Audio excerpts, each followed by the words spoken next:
Tudo que prova fulminante. Um diálogo do Vorcaro, que é também muito interessante, que na época ninguém deu muita importância, quando ele diz para a namorada que recebeu o Alexandre de Moraes em casa. Isso. E aí ela perguntou, e ele gostou do apartamento, meu bem? É. Ora, que pergunta é essa? Ele gostou do apartamento? Isso não... Precisa investigar, porque o que o Alexandre de Moraes tinha que gostar do apartamento? E era em Campo de Jordão, onde o ministro tem apartamento também, né? Sobre o Supremo, Mauro, o clima está muito difícil lá dentro. O Supremo parece ter perdido o caminho do consenso mínimo. O ministro Flávio Dino lançou ontem, a gente contou aqui, né, um artigo no ICL Notícias, propondo uma reforma prática, na prática do judiciário. Ele comunicou aos 3 colegas mais próximos, Alexandre de Moraes, Cristiano Zanin e Gilmar Mendes, que faria, explicou do que se tratava o texto, que era uma iniciativa para tentar colocar em termos práticos uma discussão que está se dando no campo do etéreo, né? Fala-se desse código de conduta que ninguém conhece, porque ele ainda não foi apresentado nem ao Supremo nem à sociedade brasileira, e ele quis colocar ali em questões práticas, como já vinha fazendo em decisões. Nem todos os colegas gostaram da ideia, acharam que, na verdade, ela acaba reforçando uma ideia ou uma tese de que o grande problema do judiciário é o Supremo, quando, na verdade, o ministro Flávio Dino faz o oposto nas propostas, né? É tratar o sistema como uma grande engenharia que precisa ser organizada, como mostra a desembargadora do Pará, que diz que vai passar fome ganhando R$91 mil por mês, como mostram as investigações tramitando no Supremo Tribunal Federal de venda de sentenças. 5 gabinetes do Superior Tribunal de Justiça estão sob suspeita. Essa investigação nasce do assassinato, eu vou repetir. A investigação sobre venda de sentenças no STJ nasce do assassinato de um advogado que ligava quem queria comprar a decisão com quem queria vender a decisão. Né? Acabou morto, foram investigar o homicídio, encontraram o celular dele, e aí, tribunais estaduais, como o Tribunal de Justiça de São Paulo e da Bahia, tribunais regionais federais passaram a ser investigados, e o Superior Tribunal de Justiça também. Esse é um problema que existe, uma investigação que está em andamento, e o Brasil vem se perdendo aí em questões que eu reputo muito saudáveis de serem discutidas, né? Avaliar, escrutinar o exercício das nossas instituições é sempre meritório, mas convém não perder o foco, né? Sair para dirigir à noite sendo míope, sem óculos, é um problema. É mais ou menos como as discussões estão se dando ali sobre, diante desse hiperfoco no Supremo, quando a gente tem um judiciário que, sinceramente, né, merece sim um escrutínio, não necessariamente pelos motivos que estão prementes agora. De todo modo, o que não está se encontrando lá, para resumir, Mauro, é consenso. O digníssimo. Manda. Você já viu a série de vídeos do ex-governador Romeu Zema sobre os bastidores de Brasília? A CPI do crime organizado aprovou por unanimidade a quebra do meu sigilo. Unânime. Popular você, né? Não. Mas me diz aqui, tem muita coisa lá. Olha, eu aceitei, recebi do Master TV. E você acredita que por causa dessas piadas, como fantoches, o Zema, governador reeleito de Minas Gerais, pré-candidato à presidência da República, pode ficar inelegível e até ir parar na cadeia? Isso porque uma das figuras públicas satirizadas no vídeo conseguiu enxergar crimes graves e ataques à democracia onde só existe humor. Estou vendo aqui na decisão possível vínculo da empresa com o Master, movimentações financeiras suspeitas. A pessoa não pode nem empreender no Brasil. Relaxa, eu anulo. Como você anula? Olha as palavras mágicas, né? Desvio de finalidade e abuso de poder. Fiquei até emocionado. Pai tá on. Gênio, lindo, cheiroso. Pois é. O ministro decano do STF, Gilmar Mendes, alegou que a publicação de Romeu Zema afronta não apenas a honra e a imagem do STF, como também da sua própria pessoa. Contudo, o vídeo em questão apenas zomba da realidade. Dias Toffoli possuía sim relações comerciais milionárias e ocultas com fundos ligados ao Master, e Gilmar Mendes anulou a quebra de sigilo das empresas de Toffoli usando artifícios processuais atípicos. Então, talvez sejam os fatos que estejam afrontando a honra do STF, uma instituição que, diga-se de passagem, nunca esteve tão mal avaliada pelo povo brasileiro. O mais importante aqui é o que a gente pode fazer num país onde quem está no poder não pode mais ser satirizado ou questionado. Aparentemente, uma coisa que a gente não pode mais fazer é comédia com fantoches. Segundo informações do jornalista César Feitosa, do SBT News, Gilmar Mendes ingressou com uma notícia-crime contra Romeu Zema, peticionando que ele seja incluído no inquérito 4781. Sim, aquele mesmo, o famigerado inquérito das fake news, uma investigação tocada pelo Supremo em que as supostas vítimas são os próprios juízes. Um processo que já dura 7 anos, foi considerado inconstitucional por 2 procuradores-gerais da República e cujo encerramento já foi solicitado até pela Ordem dos Advogados do Brasil. De lá pra cá, muita coisa mudou, especialmente quando vieram à tona as relações entre os ministros da corte, seus familiares e grandes criminosos do sistema financeiro. Atualmente, os 3 principais jornais do país, o Globo, a Folha e o Estadão, são unânimes em suas críticas ao inquérito das fake news e aos abusos do Supremo Tribunal Federal. Segundo o Estadão, o Brasil vive há 7 anos em estado de exceção e o inquérito se transformou em um instrumento de poder pessoal que expõe a deterioração do STF. Já de acordo com a Folha, vivemos na República do Supremo que pode tudo. A lei só vale para os demais cidadãos e mesmo assim é a lei tal como interpretada pelos ministros. Por sua vez, o Globo publicou artigo intitulado Os Supremos com o seguinte subtítulo: Agora já não é mais um governo autoritário que ameaça o Supremo, é o Supremo que ameaça a democracia. Vocês perceberam que os jornais estão descrevendo o mesmo padrão de comportamento satirizado pelo Romeu Zema e os seus bonequinhos nas redes sociais? Aliás, o ex-governador fez questão de apontar que a carapuça serviu direitinho. Mas hoje, aqueles que se julgam intocáveis não toleram mais qualquer tipo de piada. O nome da série que minha equipe fez chama justamente Os Intocáveis. E com essa tentativa de me perseguir, eles mostram que são exatamente isso. Para enterrar a discussão de uma vez por todas, vamos ao que diz a lei. Além de toda a proteção constitucional e liberdade de expressão, o artigo 359-T do Código Penal é claro. Não constitui crime contra o Estado democrático de direito a manifestação crítica aos poderes constitucionais. Ou seja, não existe agressão à democracia quando se critica o Poder Judiciário, o STF e muito menos a conduta de um juiz, por mais intocável que ele se considere. E também não há que se falar em crime contra a honra, porque Gilmar Mendes não foi injuriado, difamado nem caluniado. Ele foi apenas ridicularizado pelas suas decisões, e isso ainda não é ilegal. Mas já que tocamos no assunto, para fechar, que tal assistir a um vídeo de 2018 em que o relator do inquérito das fake news defende a importância de conteúdos de humor para a democracia em período pré-eleitoral? É muito didático. A liberdade de expressão permite que os meios de comunicação optem por determinados posicionamentos e exteriorizem seu juízo de valor, bem como autoriza programas humorísticos, charges, sátiras, realizados a partir de trucagem, montagem ou outro recurso de áudio e vídeo. Quando a liberdade política termina, o poder público tende a se tornar mais corrupto e arbitrário, porque pode usar seus poderes para silenciar e punir os seus críticos. Quem não quer ser criticado, quem não quer ser satirizado, fique em casa. Não seja candidato, não se ofereça ao público, não se ofereça para exercer cargos políticos. Olha só, 2010, renda per capita do Uruguai, 22% maior do que a nossa. Hoje, o dobro. Coreia do Sul, 2010, renda per capita, o dobro da nossa. Hoje, 4 vezes mais. Pega uma amostra, 123 países, não é uma amostra desprezível, dados do FMI e do Banco Mundial. 111 cresceram mais do que o Brasil entre 2010 e 2024, 11 cresceram menos. Então, você vê, 90% dos países deixando o Brasil para trás quando você compara a renda per capita medida em dólar. É o Uruguai, é a Coreia do Sul, 111 países deixando o Brasil para trás, ou seja, a gente é que está com algum problema. Quando você pega o que fizeram os países que cresceram mais do que a gente, eles se encaixam em duas categorias. Ou passaram a fabricar produtos que o mundo consome, ou apostaram em reformas, apostaram em estabilidade institucional para atrair o capital. Capital estrangeiro produtivo. O Brasil não fez nenhuma coisa nem outra. Desindustrializou-se. E tem atraído mais capital de passagem do que de longo prazo. Eu escolhi Uruguai e Coreia do Sul porque é desconfortável. O Uruguai é um país aqui do nosso lado pequeno, 4 milhões de habitantes. A Coreia, em 1960, era mais pobre do que o Brasil. Agora vamos fazer um exercício? Vamos fazer o Brasil tentar alcançar a renda per capita do Uruguai em 10 anos, 2036. O Uruguai cresce 2,5% ao ano. Você sabe quanto que o Brasil teria que crescer todo ano, por uma década, para tocar no Uruguai? 9,3% ao ano. É mais rápido do que a gente conseguiu crescer no milagre econômico entre 1971 e 1980, quando o PIB brasileiro cresceu 8,6% ao ano. Ah não, então vamos ser mais ousados, vamos tentar alcançar a Coreia de hoje em 10 anos, 17% ao ano. Nenhum país fez isso. Nem a China, que é uma recordista, e ela cresceu 10% ao ano entre 2001 e 2010, nem ela conseguiu. No ritmo que a gente vai, menos de 2% ao ano, o Brasil pode realizar uma proeza, só que uma proeza negativa. Alcançar em 2060 a renda per capita que o Uruguai tem em 2026. Só que o Uruguai vai crescer nesse período. Para alcançar a renda da Coreia de hoje, a gente precisa de 71 anos crescendo no ritmo atual. A gente vai chegar em 2097. E a Coreia também vai crescer, não vamos encostar nenhum nem outro. Então tá difícil. Essa comparação é uma forma objetiva de medir o nosso desafio. Deveria ser também a forma de cobrar dos candidatos um programa de crescimento real. Não besterol, populista, marketagem rasa. A gente precisa de reforma administrativa, reforma da Previdência, fim da vinculação orçamentária. E nada disso entra na conversa porque não dá voto, ao contrário, tira voto. Enquanto ninguém fala o que importa, a dívida pública se aproxima de 100% do PIB no ano que vem. A Previdência fechou 2025 com um mega rombo, mais de 300 bilhões de reais.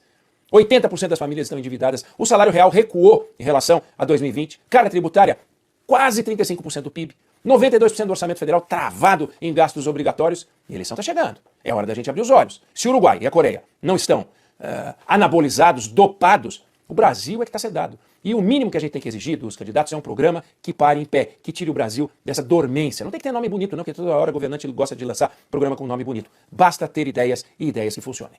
O The Wall Street comparou o primeiro comando da capital, o PCC, a máfia italiana, em uma reportagem. Segundo a publicação, a facção se tornou uma das maiores organizações criminosas do mundo. Ela estaria reformulando os fluxos globais de cocaína na América do Sul para os portos mais movimentados da Europa e avançando em direção aos Estados Unidos. Atualmente, o grupo criminoso conta com 40 mil membros e se tornou o maior das Américas. Segundo o jornal, existe uma discussão no país para que o presidente dos Estados Unidos, Donald Trump, classifique o PCC como uma organização terrorista estrangeira.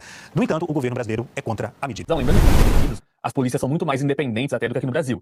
Então, assim, quando o ICE fez essa prisão, até ali foi o momento de, prendemos uma pessoa que estava ilegalmente nos Estados Unidos. Só que a história não era essa. Então, isso chegou no governo americano, no Departamento de Estado, que é quem cuida tanto do pedido de extradição do Ramagem, quanto do pedido de asilo do Ramagem, chegou quase como uma molecagem ali. Peraí, então, tem um pedido de extradição aqui, ao invés do governo brasileiro esperar, eles tentaram denunciar o cara para fazer ele ser deportado pelo visto expirado, pela permanência expirada. Isso aqui é errado, porque é uma quebra de confiança. E esse trabalho de cooperação entre as polícias é um trabalho de confiança. O Marcelo Ivo trabalhava dentro do ICE. Então, ou seja, essa quebra de confiança é realmente inadmissível. Então, quando essa história chegou aqui, começou a ficar estranho, porque eu procurei o ICE e o ICE pediu os dados do Ramagem, responderam rápido. Quando eu passei os dados, silêncio dura até agora. Eles estão uma semana me ignorando, sendo que eles deram a primeira resposta. Eles optaram por não responder mais. Então, ali teve uma pista que algo estava estranho. E depois a gente foi saber que o Departamento de Estado realmente interveio para libertar o Ramagem, e agora veio a consequência aí, que é a expulsão dele dos Estados Unidos. Convidado a se retirar, é só uma maneira educada de dizer. Ele foi expulso dos Estados Unidos, ele perdeu o visto diplomático dele. Então, assim, é uma situação um tanto quanto embaraçosa para a PF, eu avalio, porque eles venderam uma cooperação internacional que, ao nosso ver, é inexistente. Pode ter acontecido uma dica desse adiro da Polícia Federal às autoridades americanas, só que foi uma dica que levou eles a erro, porque eles prenderam uma pessoa que não podia ser presa, ele tem um pedido de asilo em andamento. Então, chama muita atenção essa postura da Polícia Federal e, enfim, queria ouvir um deles a esse respeito, porque, de fato, é uma coisa que ali dá uma impressão de falta de seriedade, até ao meu ver, porque uma nota da Polícia Federal, que é uma instituição de Estado, a gente tem que levar a sério. Só que, nesse caso, ficou um pouco nebuloso ali o que de fato aconteceu, e quando vieram os fatos depois, ficou pior que nebuloso, ficou, de fato, errado, né? A palavra é essa. A Malu Gaspar trouxe uma revelação bombástica hoje na coluna dela no Globo, sobre a ofensiva do Gilmar Mendes, Moraes e essa turminha deles de ministros, e mostra como funciona dentro do STF um modus operandi quase mafioso de alguns ministros para pressionar parlamentares e controlar os próximos candidatos da direita à presidência. Meus caros, a matéria vai dizendo que os ministros estão sofrendo pressão, mas que eles não estão nem aí e que eles se sentem acima do bem e do mal e etc, etc, etc. O que não é bem assim. A gente já mostrou isso aqui no canal e disse que o ministro, inclusive Gilmar Mendes, está acuado. Está acuado. Isso pode ser um bom sinal, mas o fato é que eles reagem mesmo de uma forma muito truculenta. Isso aponta a matéria da Malu Gaspar, dizendo que o Gilmar e o Moraes são ministros do embate e do confronto e vão sempre dobrar a aposta, não é? Agora, o ponto-chave é que ela diz o seguinte: para dominar o jogo de Brasília, entenda-se que eles monitoram os movimentos internos do Senado. Esse grupo de ministros do STF monitoram os movimentos internos do Senado. E como é que eles fazem isso? Por intermédio, diz a Malu Gaspar, de parlamentares que os municiam de informações e mandam os recados que eles precisam fazer chegar aos gabinetes. Eu já te explico isso melhor. Vou continuar aqui. Outra ferramenta que faz parte do jogo dos ministros são listas de parlamentares com inquéritos ou investigações nos gabinetes de cada um dos ministros. Para um dos interlocutores, bem próximo desse grupo de ministros, o fato de Zema ou Alessandro Vieira não terem ainda nenhum inquérito em curso dentro do STF é um dos motivos para a ofensiva do Gilmar. Olha só. Então, como é que funciona? Segundo aqui a Malu Gaspar, os parlamentares que provavelmente têm rabo preso, que têm medo do STF, que acabam se sentindo chantageados, muito provavelmente, e fazem um leve-trás. Saem dos gabinetes dos ministros e levam um recado para os gabinetes dos parlamentares. Olha, toma cuidado, não faz assim, não vota assado. Deve ser isso. E depois devolvem a notícia dos parlamentares para os gabinetes dos ministros. E com isso, o STF vai dominando o palco do debate público, o palco do debate político, o Senado, a Câmara, o Congresso como um todo. E aí, ela ainda traz a outra informação de que, como eles vão controlando o ambiente todo por meio desses inquéritos, pressionando, fazendo com que as pessoas se sintam chantageadas, virem esse leve-trás, que é um negócio ridículo. Imagina um parlamentar chegar ao fundo do poço de ser um leve-trás. Como é que uma pessoa dessa beija a testa da filha, põe a cabeça no travesseiro? Um absurdo completo. Mas esses parlamentares que têm medo, que têm inquéritos, que têm casos no STF e fazem esse trabalho subalterno de leve-trás, né? Esses parlamentares ainda fazem isso porque têm medo. E os que não têm inquéritos, eles ganham inquéritos. E por isso que o Gilmar está atrás de abrir, o Gilmar e o Moraes estão atrás de abrir inquérito contra o Flávio Bolsonaro, agora contra o Zema e assim por diante. Porque com inquérito eles buscam controlar esses políticos e buscam fazer com que esses parlamentares, que também têm inquéritos, fiquem fazendo um leve trás dando recado. Ou seja, meus caros, os instrumentos de controle dos parlamentares para os ministros do STF são os inquéritos. Quem não tem inquérito precisa ter um. Quem não tem um só precisa ter dois. Quem não tem medo precisa ganhar mais processo para se sentir controlado pelos ministros do STF. Veja só a importância de nós termos candidatos à presidência com coragem para confrontar-se e não abaixar a cabeça. Veja a importância de nós termos senadores com coragem suficiente para não ter medo de perder mandato, para não ter medo de pressão do STF, porque é dessa forma que eles funcionam. É um método que, olha, eu vou te dizer, recadinho, isso pra mim, só em filme do Poderoso Chefão eu via. O Corleone dando recadinho pra lá e pra cá, pras famílias inimigas. Isso dentro do Congresso, dentro do STF, vindo de ministro, pelo amor de Deus, é uma vergonha. Tá no Globo. Quem trouxe foi a Malu Gaspar. Então, meus caros, é bom a gente entender que a chance disso daqui ser uma forma de agir que há muito tempo ocorre no Brasil é gigante. A boa notícia é que agora a gente sabe, eles estão expostos. E quanto mais expostos, mais chance a gente tem de virar esse jogo, de mudar. Quando as coisas estão a nu, quando todo mundo está nu diante da realidade, a chance da realidade virar e se tornar outra é maior. Depende da coragem de quem vai entrar nesse parlamento, depende da coragem de quem vai entrar no STF, no próximo governo e assim por diante. Deixa o seu comentário aqui se você acha que nós vamos virar esse jogo. Está apurando se o delegado Marcelo Ivo, que foi expulso dos Estados Unidos por espionagem contra a ramagem, está também envolvido na fraude envolvendo o nome do Felipe Martins. Uma fonte me contou, inclusive, que o delegado Marcelo Ivo já foi ouvido em território americano e esta foi uma das perguntas que fizeram para ele.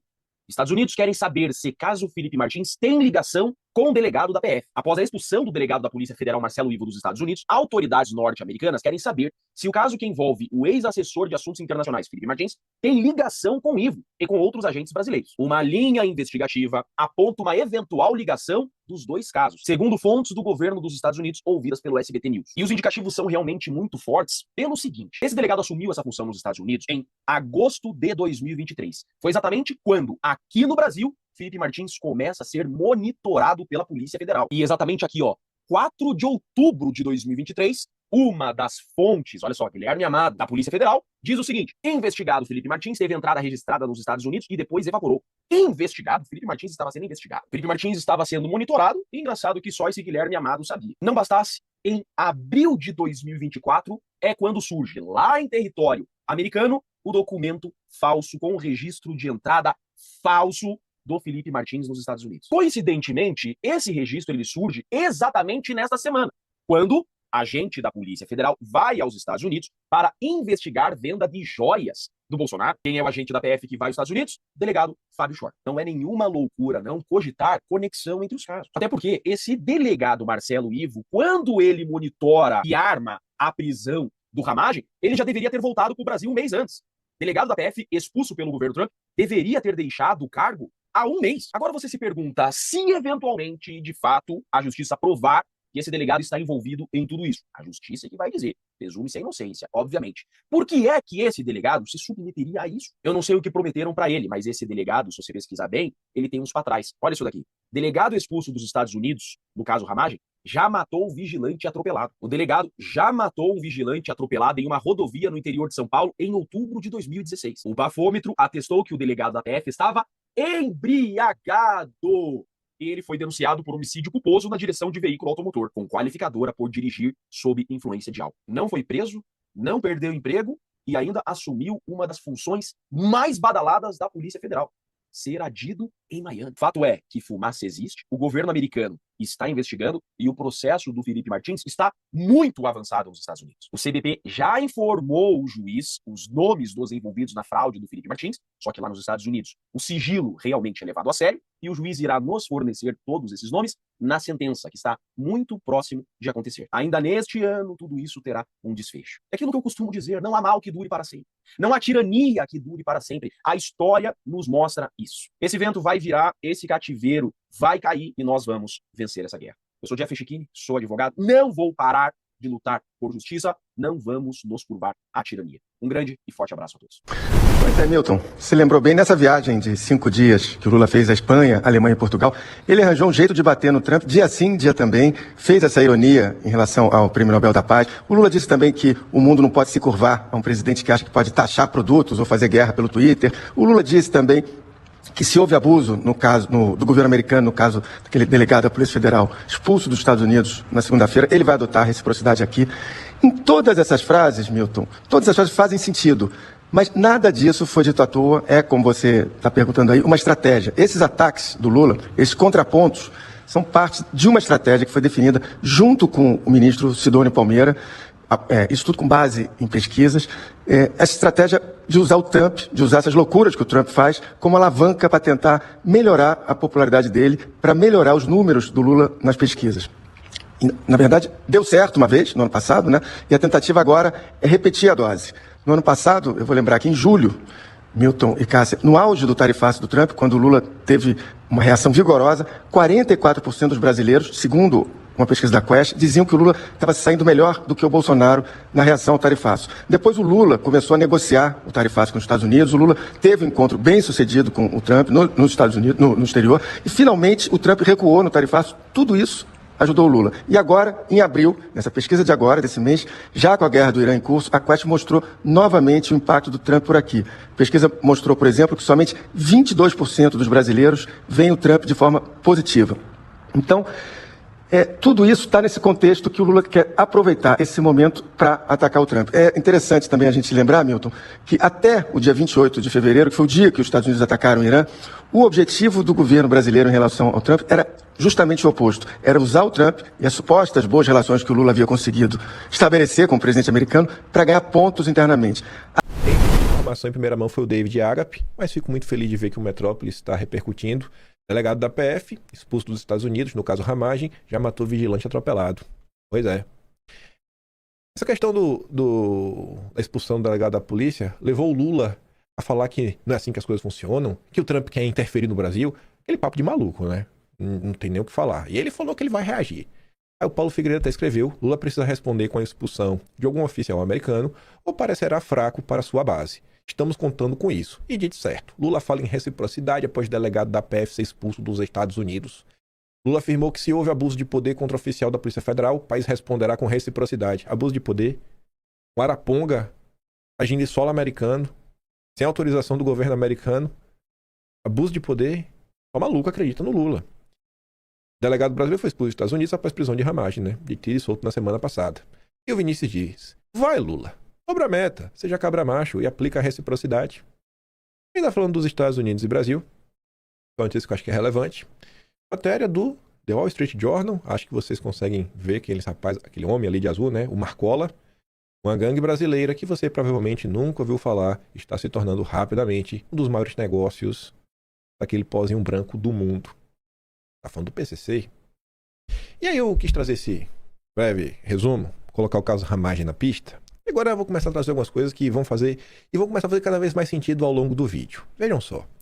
Flávio Bolsonaro está sempre nas redes sociais. Todo dia tem uma coisa do Flávio. Diversos assuntos diferentes. O Flávio não fica em assuntos monotemáticos. Ontem o Flávio estava repercutindo sobre o caso do Ramagem. O Flávio também comentou sobre o caso do Ramagem quando o caso do Ramagem estava acontecendo.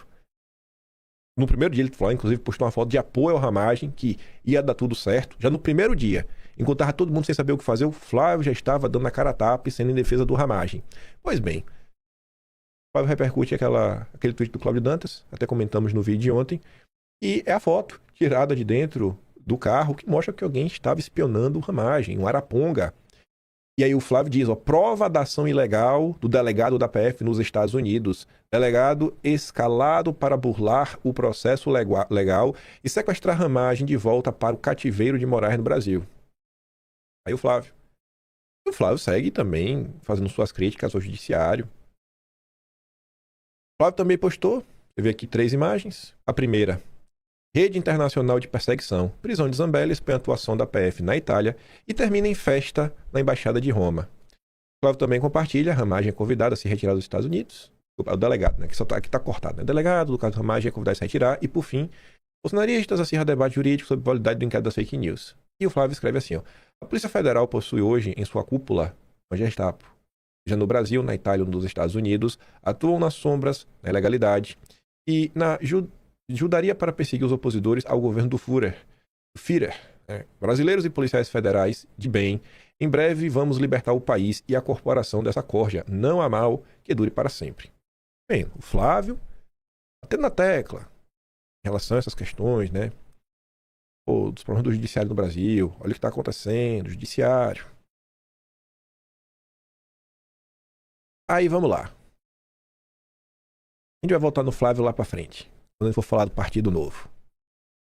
Acordei de manhã e eis que encontro o Superman, nosso Tadala Fellas da direita, postando um recorte lá no Ironcast do Felipe Sestaro.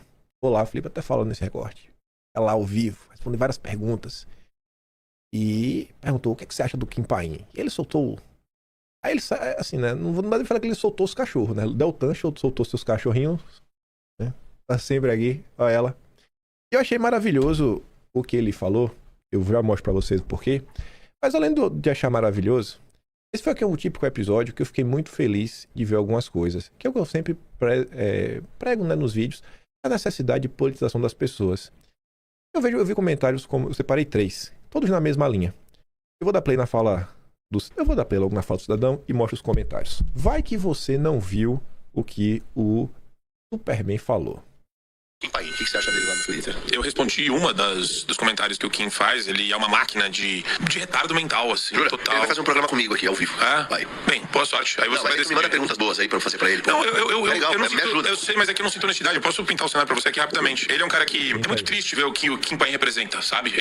Durante um tempo, eu assisti algumas lives. Eu faço muito isso, né? Eu faço uma espécie de processo imersivo com várias pessoas que eu acho que tem voz ou que tem seguidor, mas tem alguma relevância no contexto político, no contexto e no cenário nacional. E o Kim, ele era um cara que eu até achava exageradas algumas construções que ele fazia, mas sempre fazia sentido pra mim, porque ele criticava muito o globalismo. Mas ao mesmo tempo, primeira vez que eu interagi com ele, acho que foi em 2023, uma ligação de 1 hora que eu fiz com ele, falando sobre o Deltan, porque eu lembro que ele participou de um programa do Show da Manhã, e eu não sei se foi antes ou depois desse programa, mas eu queria ligar pra ele pra falar: Kim, eu vi que você falou um negócio do Deltan. O Deltan não é esse cara que você tá falando, não. Ele é bem tranquilo, ele é bem de boa pra você conversar. Conheço. O Deltan é amigo do meu primo. Aí eu tentei fazer essa ponte entre ele e o Deltan. E cara, por que eu tô contando essa história pra você? Porque eu descobri que é o método do Kim Paim. Ele faz isso. Lembra quando eu conversei com você e expliquei dos abusos da Vaza Jato e você concordou? Ele tá inventando uma história onde pela primeira vez a gente falou durante 1 hora, sem ser um programa ao vivo, por telefone, eu na minha casa sozinho e ele lá na Austrália. E ele ficou defendendo Getúlio Vargas, desenvolvimentismo, Jango, numa conversa que eu nunca imaginava que eu teria que lembrar do teor da conversa pra corrigir uma mentira que ele contou 3 anos depois. E daí eu comecei a prestar atenção nos programas do cara. É um empilhamento de mentira, de construção, de mistura. Tem um negócio ali muito ruim, muito feio, semioticamente, imageticamente, que ele faz. Até essa galera que ele inventou, do grupo dele lá. Tem o Quinto Elemento. O cara, o dono do Quinto Elemento, o Arthur Machado, foi investigado na Lava Jato, foi preso na Lava Jato. Consegue entender de onde vem o ódio pelo Deltan? Entendi. O Quinto Elemento é empregador do Kim Paim. Entendi. Aí o Kim, ele vem com um discurso que envolve uma coisa que poucos brasileiros fazem, então muita gente gosta de ouvir, que é alguém lendo o jornal pra você. Então a galera gosta. Aparece um cara de bigodinho lá da Austrália, que abre jornais, grifa os jornais, coloca várias cores diferentes pra brincar com o atlas dele. Só que o problema é que sempre a análise que ele traz é uma análise de agenda e de bajulação. Análise de agenda e bajulação. A gente vai rebater todos os pontos. É só pra você ouvir aí o vídeo. Vamos começar por partes. O que eu tava falando, né? Veja o comentário da Thalita. Pergunta honesta, Superman. Comprove com fatos uma única mentira do Kim. Quais são as mentiras que eu falo? O empilhamento, a manipulação. Qual é a mentira? O Deltan, um cara bom? Isso. A nada zero é sempre a velha tática. Não conseguem rebater o conteúdo, aí partem para o ataque o mensageiro. Clássico e previsível. Aí vem o Caio. Matérias da própria imprensa, publicações das redes sociais, as relações entre elas nos mínimos detalhes que passam longe dos olhos do cidadão comum, preocupado com seus afazeres do dia a dia, né? Incomodam não só a esquerda, mas os direita. Os de direita. E o Rubem. Vocês vivem dizendo que ele somente, mas nunca mostram a mentira. Um print que seja. Ele fala que vocês mentem e prova com os prints as mentiras. Talvez por isso tenham tanto ódio dele. E eu não quero, né, você usando o meu imposto pra ficar perseguindo o Kim, beleza? Ele quer ser senador, usar o carro dele pra perseguir pessoas. E o outro cara aqui, ó, o Siger, aponte quais mentiras o Kim propaga. Tudo que ele traz mostra as fontes. Não adianta, o Kim já está consolidado, procure fazer o mesmo, mas com honestidade intelectual como ele.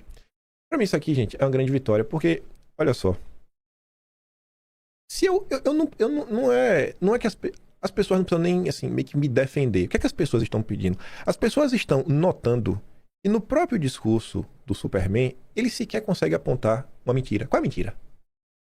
As pessoas conseguem raciocinar. Porque quando você pega aquele cara recém-chegado na direita, chega alguém e fala, aquele cara ali é traidor, é comunista, é disfarçado, é infiltrado. O cara não consegue nem explicar por quê, mas ele acredita. Ele ouviu uns rótulos e acaba acreditando. A pessoa que está no início da caminhada. Você vê que as pessoas já conseguem parar, ouvir o discurso e ver o cara falou e não falou nada. Eu não precisei entrar em campo, falar para as pessoas, me defendam dessa forma, faça isso, faça aquilo outro. Não, você vê as pessoas conseguem rebater. Ele estava apanhando no Twitter, estava apanhando no Instagram. Inclusive, no dia de ontem, ele que é fissurado em números, terminou o dia perdendo seguidores no Instagram, né? Não sobra nada pro senhor Marco Antônio. Mas vamos entrar assim no conteúdo que ele está falando. Em primeiro lugar, se você faz uma análise temporal, eu existo antes do quinto elemento. No análise temporal, eu critico o Deltan Dallagnol antes do quinto elemento existir. Inclusive, o episódio 97, que se chama Dossiê Dallagnol, foi compartilhado por Olavo de Carvalho. Esse episódio ocorreu em janeiro de 2020, se eu não estou enganado. Foi janeiro, foi fevereiro. Foi no início de 2020. Episódio número 97. Então, eu já critico muito antes de sequer existir o quinto elemento. Segundo ponto. O quinto elemento não é de propriedade do Arthur. Arthur não é o dono do quinto elemento. Eles sabem disso. Não, Arthur. Não, Arthur. E em terceiro, o próprio Arthur fala o seguinte. Eu poderia desmentir o Marco Antônio nos 5 segundos que ele fala de mim, mas prefiro que o Marco Antônio do passado desminta o presente. Ilustríssimo aqui hoje, e eu tenho a honra de chamá-lo, meu querido Arthur Machado. Ilustríssimo aqui hoje. Se o Arthur é uma pessoa tão ruim, tão repugnante, por que o Superman levou o Arthur no programa dele e ainda trata como o ilustríssimo Arthur Machado? Quando nós tivemos essa conversa...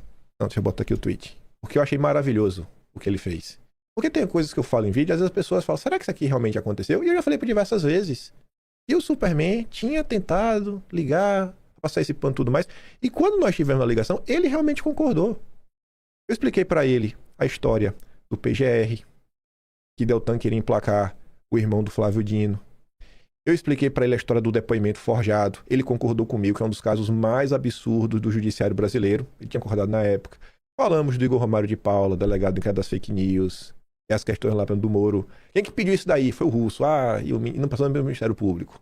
Ele sabe do que eu tô falando. Falamos do caso da Transparência Nacional, do Bruno Brandão. Quem é a TI? Falamos da atuação do Deltan desde o início do governo Bolsonaro. Eu tenho memória boa. Isso, a ligação não tem como provar, porque já aconteceu. Mas aí vocês julgam, em termos de memória, do que vocês me conhecem. Vocês julgam quem tá na memória. Eu tenho certeza. A gente não falou nada sobre Vargas, Jango e desenvolvimentismo. Até porque foram assuntos que eu só vim me aprofundar neles e me interessar neles lá para fevereiro de 2024 por conta dos dossiês do Dulles. E eu não acho que Vargas pode ser definido apenas como o cara que censurou pessoas e foi um ditador. Eu acho que o Vargas é um presidente a ser entendido ainda, principalmente no contexto do o que tinha, né, o que era o regime e como esse regime cai. Quem eram as forças contrárias? O Vargas não é santo, muito menos as forças contrárias. Mas entender essa tensão é entender a queda da República Velha, é entender a República da Bucha.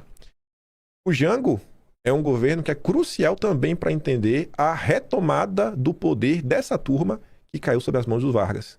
E você passa por diversos processos, estamos vários dossiês históricos para a gente entender. E essa questão do desenvolvimentismo, eu também acho que é uma situação que vale muito a pena compreender sob a luz de todas as interferências internacionais na área econômica e setores estratégicos que o Brasil vem sofrendo desde o período do Império, ou mesmo talvez antes. Reinado, O Brasil colônia também foi invadido aí, tinha gente tentando tirar proveito do Brasil, mas o Superman é aquele cara que vive de chavões. Ele não tá de boa pra isso. Só que ele me pegou quando ele falou dessa do empilhamento. Eu parei pra ouvir, né? Fiquei, beleza, ficou na minha cabeça. E quando eu vi algumas coisas que o Romeu Zema e a turma do Zema estava aprontando, eu falei, bicho, hoje é dia de empilhar. Vamos empilhar, mas com força hoje. Vamos brincar com os Atlas. Superman. Mas não com você, que você não merece. A gente vai brincar com o Zema. Vai brincar com o Zema. Uma coisa pra mostrar pra vocês, que eu nem coloquei o vídeo, porque eu não queria dar moral. Mas só pra mostrar pra vocês sobre o que eu tô falando. Porque teve mais de uma postagem ao longo do dia de ontem.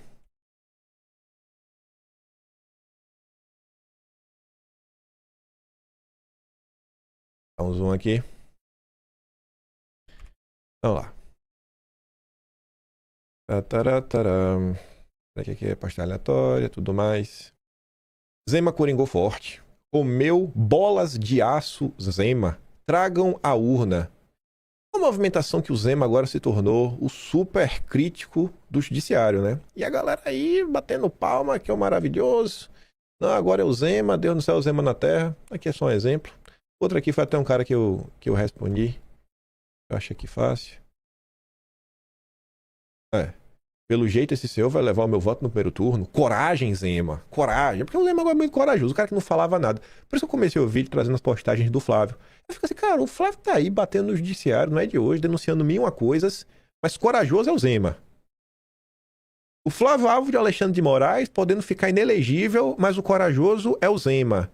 Eduardo Bolsonaro ontem já tem 3 votos para ser condenado a 1 ano de prisão por ter exposto os vínculos da Tabata com um empresário amigo, a denúncia do Eduardo, e o corajoso é o Zema. Falei, rapaz, velho. Aí tá aqui o Canseira também, fala português claro, parece que Zema colocou 0 parentes. Aí, nem vou. Fica se olhando, eu falo, rapaz, tá me incomodando isso, viu? Tá me incomodando. Tá me incomodando. Vocês estão de narrativa descarada. E a maior parte, né, Farinha Limes, aquele Roberto Mota do mercado financeiro. A foto de capa do... A foto de capa do cidadão. Pra você saber se ele é ou não Farinha Limer. Olha, Wall Street. A foto de capa. É ou não é Farinha Limer? Emprego, serviços financeiros. Ai. Mas vamos lá. Voltando a falar de coisas que o Superman não aborda, porque ele é a cadelinha do Deltan e ele come na mão do Nicolas. Paulo Figueiredo postou a matéria da Folha de São Paulo. Matéria que incomodou muita gente porque traz números. E agora números são coisas de comunista, diz o Constantino. Ele já comentou ontem, né? Nicolas fez apenas 10 postagens. Das suas 544 postagens do Twitter. E o Paulo Figueiredo fala, ora. A verdade é uma arma poderosa, não? E as críticas, nem a Folha chama de ataques, com cobranças de vocês, funcionaram. Porque depois das cobranças dos últimos dias, Nicolas fez 4 postagens em 4 dias. Das 10 postagens, 4 foram em 4 dias. Enfim, fizeram o rapaz começar a se mexer. E para ser justo, não é só ele. Temos um problema com muitos no PL. Ele é o mais cobrado porque é o maior. Mas estamos levantando tudo. Vai ter fiscalização de rede social e cobrança de apoio sim, se você estiver no partido. Quem é do PP não, quem é do Novo não. Quem é do PL, gente. Qual o problema disso? E também vou expor alguns dos bastidores deste poço de viadagens que é a política. Não vou ficar na trincheira trocando tiro sozinho enquanto o nega toca seus interesses próprios, não. É preciso saber quem está do lado de quem. Mais sobre isso no Paulo Figueiredo Show, né? Paulo Figueiredo resolveu se unir, né, no meu movimento de dividir a direita. Aí quem aparece para chamar números de comunistas? Rodrigo Constantino. A esquerdista Folha de São Paulo, ele até colocou a esquerdista para descredibilizar, tentando jogar Flávio contra Nicolas, sendo que ambos já cansaram de dizer que estão juntos e cada um tem o seu papel. Não vai funcionar, você será derrotado. Aí o Paulo Figueiredo brinca, né? Malditos divulgadores de verdade! Ora, se um fato objetivo, números, joga alguém contra o Nicolas, o problema está no Nicolas ou na realidade objetiva? Quando números viram coisa de comunista, de esquerdista, a coisa começa a ficar complicada. Aí, outros políticos se posicionaram sobre o tema. Um deles foi o Mário Frias. Eu achei que foi extremamente deselegante. Qual a necessidade de escrever 1,84%? Arredonde para 2, sabe? é desmerecer ainda mais o Nicolas. 2%, aqueles 2% que faz diferença, né? Você quer botar até... Botar os 3 números, então, 1,84. Pra que essa precisão toda, Mário Frias? Piadas à parte, o que justifica um partido, um político do partido dedicar 1,84% das suas postagens para divulgar o Flávio? Sabe qual levantamento seria interessante? Mas que eu não sei se a Folha de São Paulo teria a capacidade de fazer? Quantas postagens, divulgação, engajamento e tudo mais, Nicolas fez com inimigos do bolsonarismo?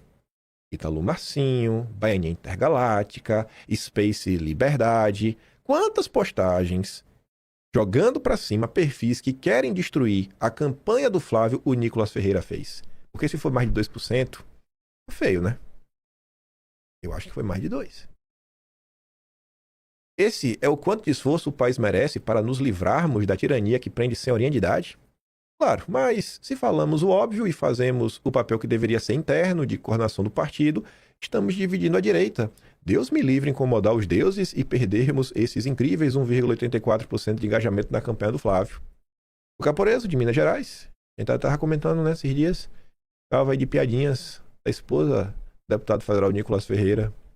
É injustificável um político do PL dedicar apenas 1,84% do seu engajamento para a pré-campanha do Flávio Bolsonaro. E detalhe, eu não falo aqui de lealdade partidária, mas de patriotismo. Temos um país para salvar das garras do Partido das Trevas. Esse é o ponto. Não é sobre ajudar o Flávio, é sobre libertar o Brasil. Fazer chantagem para libertar o Brasil é um negócio muito maquiavélico. Aí o Carlos Bolsonaro ontem fez um tweet e depois voltou horas depois, porque esse tweet incomodou. Temos uma imagem na segunda parte para a gente mostrar que ocorreu exatamente por conta disso. E o Carlos falou: eu estou fazendo o levantamento de prefeitos, vereadores, lideranças, seções partidárias e filiados do PL que divulgam ou não o pré-candidato à presidência Flávio Bolsonaro. É estarrecedor perceber que a esmagadora maioria não tem sequer uma postagem sobre o tema. Há mais de 4 meses iniciadas a campanha eleitoral. Levarei o assunto à executiva para tentar corrigir o mínimo óbvio. Quem quer vencer precisa agir, comunicar e vestir a camisa. Neste momento, muitas vezes, basta o básico: marcar posição e se manifestar com postagens. Seguimos tentando ajudar a manter vivos politicamente, inclusive muitos que, por algum motivo, ignoram Flávio Bolsonaro e não dão bola para a situação do Brasil, de Bolsonaro e muitos outros presos políticos. Como se Lula, mais uma vez no poder, existirá, né, uma nova eleição eleitoral. A queda do Lula, eu acho que uma das primeiras medidas do Flávio vai ser o quê? A anistia. Vocês não querem tirar o Felipe Martins da cadeia? Acho que a dosimetria vai tirar o Felipe Martins da cadeia? A gente se tão preocupado com o Felipe Martins, né? Sei que pessoalmente não ganho nada com isso, pelo contrário. Gerarei revolta e até possível perda de apoio por parte de alguns. Isso é verdade, porque o Carlos... Como assim o Carlos? Você não pode cobrar ninguém, Carlos. Hoje, a energia que a direita gasta é para impedir que políticos sejam cobrados a libertar o país do Lula. Mas não tem problema. Com a minha consciência, meus valores, e eu seguirei com muita tranquilidade. Sem as tias do Zap e os tios do churrasco, o Brasil já teria ido para o brejo há tempos. Se os senhores também perceberem isso na sua cidade, estado e outros locais, cobrem e exponham respeitosamente, sempre com bom senso. Assim se faz política, se exerce a democracia e se faz grupo e não oportunidade momentânea. Isso não é divisão, é busca por união e coerência. O resto é narrativa de quem não merece seu apoio ou simplesmente está dormindo no ponto. É surreal, mas essa é a vida. Seguimos, pois temos um Brasil para ajudar a salvar. Não é por mim, mas por nossos filhos e netos. Espero não ter sido agressivo, mas muito macio, para não magoar e não dividir a união da direita. Um abraço a todos. Você vê que o Carlos estava certo quando ele falou que... Não, calma. Ele falou que queria ser macio. Estava certo quando ele voltou e escreveu isso. Depois que o Carlos falou aquilo, depois que o Paulo Figueiredo também falou, a gente vai começar a olhar quem é do partido e não está ajudando, que não tem condição nenhuma. Assim, não dá pra gente aceitar a loucura, né? O certo tem que continuar sendo certo.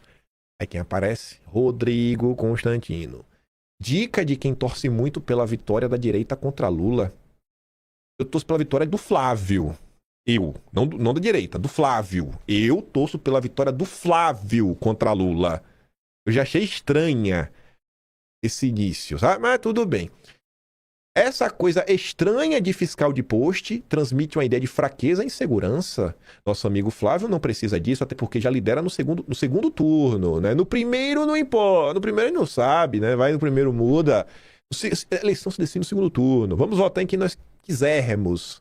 Quanto mais fraco o Flávio Bolsonaro estiver no primeiro turno, com certeza, mais ele vai precisar negociar e ceder no segundo. E essa turma quer sequestrar o governo. Como ele mesmo disse, trata-se de um time, cada um em sua posição. Aí o Rubens Herzog fala, se recebe dinheiro e a estrutura do partido tem que ser cobrado sim. O seu medo é que Carlos exponha os seus amigos liberais que querem receber as benesses de estar no partido e na hora de retribuir se escondem. Sabemos o seu método, Constantino. E aí o Carlos veio depois de algumas horas, porque não foi só a postagem do Constantino. Tem mais. A se julgar pelo método de exposição, jogo de palavras, ao expor o assunto de algo extremamente legítimo e necessário, afirmo que, mais uma vez, acertamos em cheio os que têm seus projetos pessoais, parte da tal mídia independente e alinhados. Sentiram e muito, estão todos acusando os golpes, se revezando como faz diariamente. É um absurdo, sendo cobrado, não faça isso. Vestiram a carapuça, ficaram incomodados com Carlos falando que ia fiscalizar. Continuaremos com mais afinco ainda. Eu sigo com o pé no acelerador, não precisa nem pedir. Aí, o que aconteceu? Acharam ruim? Ele só apoiou 2%. Ele vai diminuir, os 1,84 ele vai diminuir, ele vai continuar fazendo mais posts, que é para aumentar a proporção, né? Nicolas posta meme após nova cobrança de apoio a Flávio. Não vou apoiar não. Mas não vou apoiar porcaria nenhuma. O Vinícius dá um exemplo, né, do que o Nicolas poderia estar ajudando. Ao invés de fazer meme, Nicolas poderia ter dado RT na postagem que Flávio Bolsonaro pede aos jovens de 16 anos que tirem o título de eleitor. Qual a desculpa? Não houve o culto à pessoa do Nicolas? Para vocês verem o esforço do Nicolas, né, e dos seus seguidores, olha para isso daqui. Um dos fãs do Nicolas, perfil dedicado, né, logaritmo do Nicolas. Não estou mais inclinado a dar meu voto ao Flávio Bolsonaro. E aí, Nicolas? As pessoas que te idolatram, irmão, já tá pensando em anular o voto. Não vou sair de casa em um domingo de sol para ir em uma zona eleitoral lotada, enfrentar fila e só por esperança de um ambiente melhor votar em um cidadão que não repreende seus dois irmãos que estão tocando o zaralho junto com os 3 influências PNC, tirando pessoas que têm o que acima da média de bananense como otários. Olha aí. O cara vai jogar o país no buraco, Nicolas. Eu idólatra. Não vou, pronto, isso aí. Todo post que eu ver desses FDPs, eu vou postar um VTNC nos comentários. Gente indecente e FUD, asterisco, DA da cabeça. Quem eles tiverem que combater, pipocaram de mandar cabe soldado, frouxos e covardes. Tô tomando a raiva descomunal desse sobrenome maldito. Sobrenome maldito. Essa é a turma do Nicolas, rapaz, véi. Que coisa, viu? Mas ai de você que cobre o deputado federal mineiro a tomar conta dos apoiadores dele. Mas vamos lá. Vamos pro assunto central do vídeo. Antes de começar a falar do seu Romeu Zema e de uma galera que tava de gracinha nas redes sociais, vou fazer aqui uma introdução. A Tsuki postou um vídeo, tem uns minutos. O Rui Costa em 2 locais diferentes. E ela fala assim, ó. Ontem eu li esse comentário numa postagem que enaltecia o Zema. Temos que eleger alguém de direita que irá trabalhar para reverter as penas dos presos políticos de 8 de janeiro e dos exilados. Não é momento de brigas. Bom, se todo mundo realmente estivesse trabalhando para eleger, estariam trabalhando para eleger o Flávio. Já tá na frente, todo mundo sabe disso, não tem para que ficar perdendo tempo.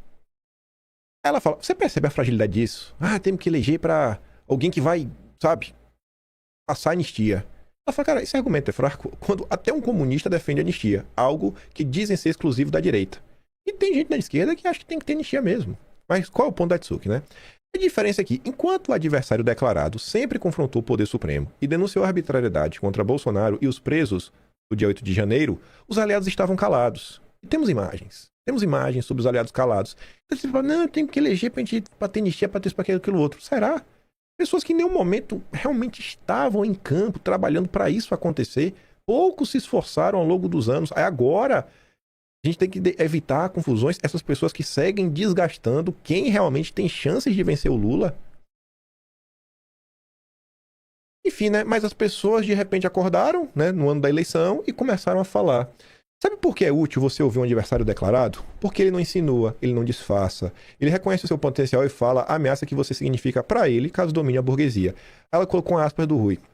Aqui tem um problema político. Eles, a burguesia, não querem perder o controle totalmente sobre o regime político. Se o bolsonarismo se transforma numa força majoritária dentro da política burguesa, e isso é bem possível de acontecer, não é difícil. Eles vão perder o controle, porque o Bolsonaro está fora de controle do ponto de vista da burguesia. Ou seja, o sistema, o regime, Bolsonaro não vai baixar a cabeça pro regime. E aí a Tsuki disse, eu votaria no Rui? De jeito nenhum, jamais. Rui votaria no Bolsonaro? Jamais.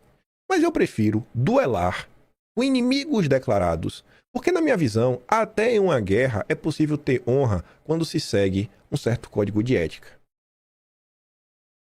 Aí você vê, não é momento de brigar. O tempo todo essa turminha fica de gracinha. Em Minas, Tarcísio critica polarização e elogia a gestão de Zema e Simões. É importante ter um mercado competitivo, como eu estou para a inovação, com menos impostos, com Estado menos pesado e mais eficiente. E veja esse esforço sendo feito em Minas nas últimas gestões. Disse acenando também a gestão do Matheus Simões, que substituiu Zema quando ele saiu para disputar a presidência à frente do Palácio da Liberdade. Ambos têm se esforçado muito para resgatar a bússola da responsabilidade fiscal. Liberal adora isso, né? Responsabilidade fiscal acima de tudo. A liberdade econômica, do respeito a quem produz. Aí o Tarcísio emenda. Talvez gastemos muita energia com a polarização que nos leva a nada. Não, Tarcísio, você não gasta energia nenhuma. Ao longo desses 4 anos, quantas vezes você viram Tarcísio entrar em algum embate real?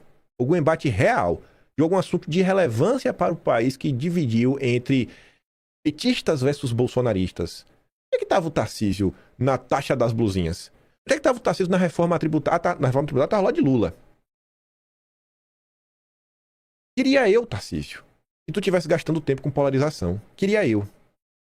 Talvez até tenhamos uma mediatização exacerbada da vida nacional, enquanto quem está na liderança parece estar cada vez menos conectado aos anseios reais do povo.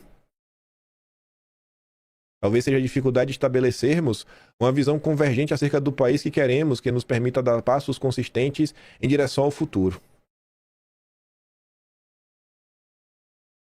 Tanta coisa que ele podia criticar o Lula, por que não critica o Lula de forma aberta mesmo? Fala assim, o presidente da República é uma porcaria.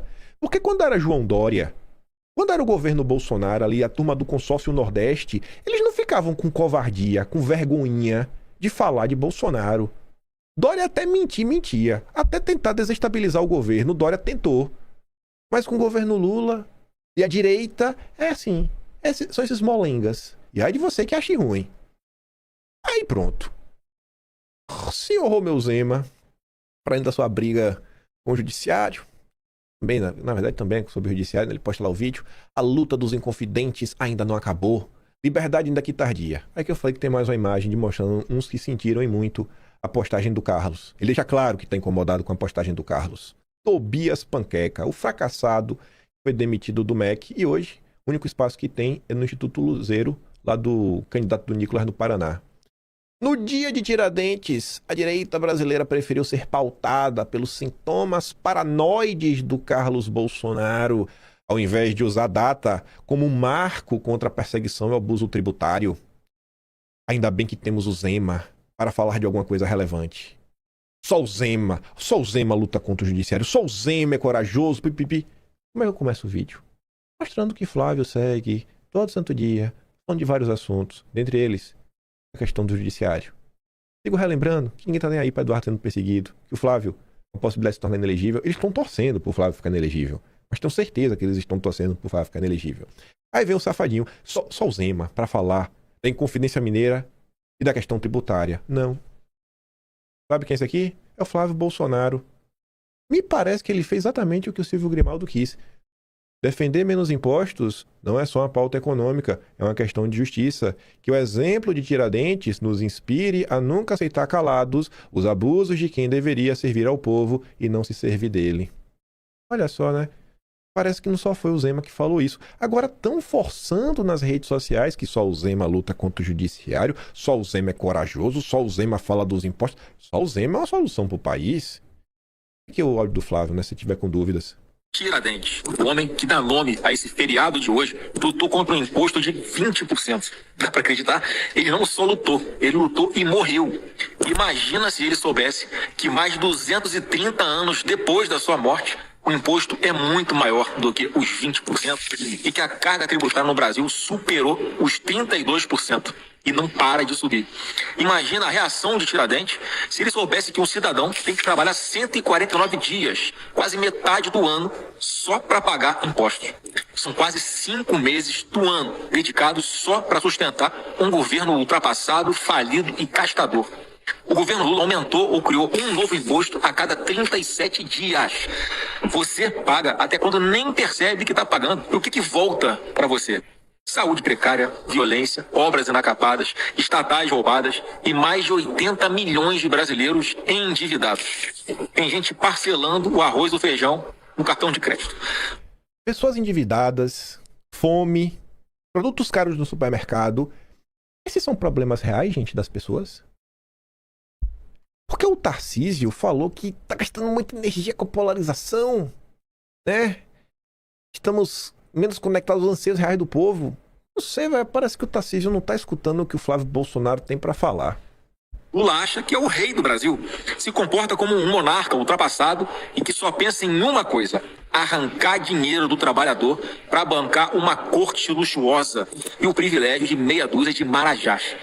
Essa carga tributária, esse monte de impostos e tributos significam menos comida na sua mesa, significam um custo de vida muito mais alto. Na prática, é o governo Lula deixando a sua vida muito mais difícil. Os R$600 que no governo Bolsonaro davam para encher um carrinho de compras no mercado, hoje mal dá para pagar as dívidas. A diferença entre a época de Tiradentes e agora é só quem está cobrando o imposto. Lá atrás era Portugal, hoje é o Lula. Não se engane, Lula não é seu amigo. Lula é inimigo do trabalhador e inimigo do futuro do Brasil. É difícil fazer uma crítica assim? Citando Lula nominalmente? Difícil? É difícil.